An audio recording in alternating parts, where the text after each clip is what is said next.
Dagdagan pa, uy. Diba? Oh, sarap-sarap niyan. Hmm?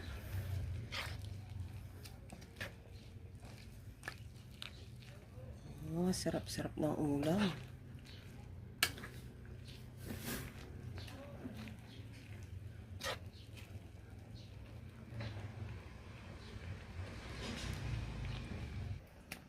Ayan, ang masarap na gulay. Ayan guys, thank you for watching. Sarap ng ulam. Ayan, dito na naman kami nagluto sa labas kasi para makatipid sa gas. Ayan. Basta munggo ang nilalaga talaga, uuling ako. Lalo nandiyan na yung aking asawa.